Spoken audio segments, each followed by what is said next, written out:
welcome to Max Vision from Melbourne. We're here to celebrate the opening of this, We Will Rock You, the new stage musical about Queen, and to tell us all about it, the legendary guitarist from the band, Brian May. We will rock you. Oh yeah. I've got Brian May from Queen here. It's an absolute pleasure to meet you, Brian. Thank you, you too.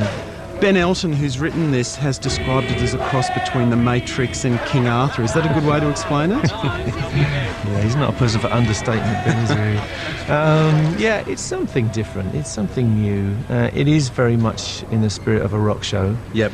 You know, I think people come out feeling that they've got a good idea of what it must have been like to see Queen. You know, a lot of young kids come out and go, God, I feel like I did see Queen now.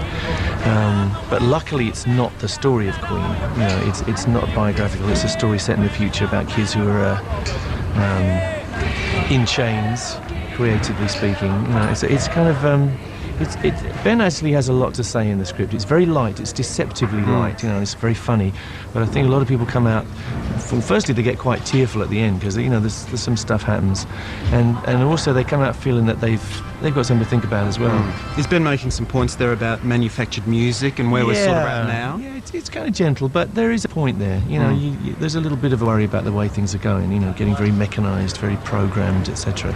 Did you consider doing the life story of Queen as a musical? Yeah, we did. We actually had a couple of scripts done for it, and we didn't feel happy about the way it was going.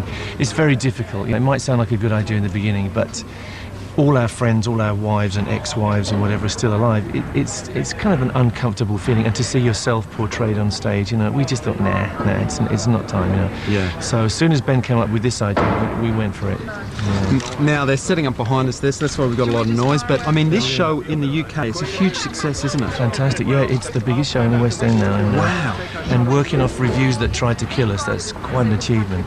Why do you think reviews are trying to kill you? I don't know. Do you think theatre critics don't get rock and roll when it gets down to it?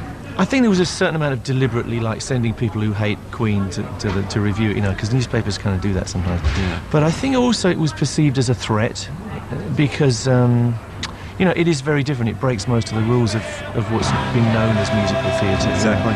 So we kind of called it a musical, but it's not a musical in the sense that My Fair Lady is, or, you know, it's not that kind of thing. It comes from a different place. And that doesn't mean that there's any less care gone into it. In fact, there's a lot more care, I know for a fact, gone into this in a lot of musicals that get made.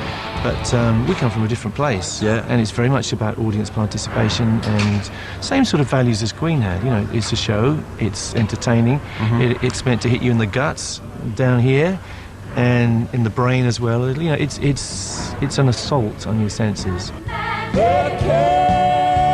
We Will Rock You is now blowing the roof off the Regent Theatre in Melbourne. The scream will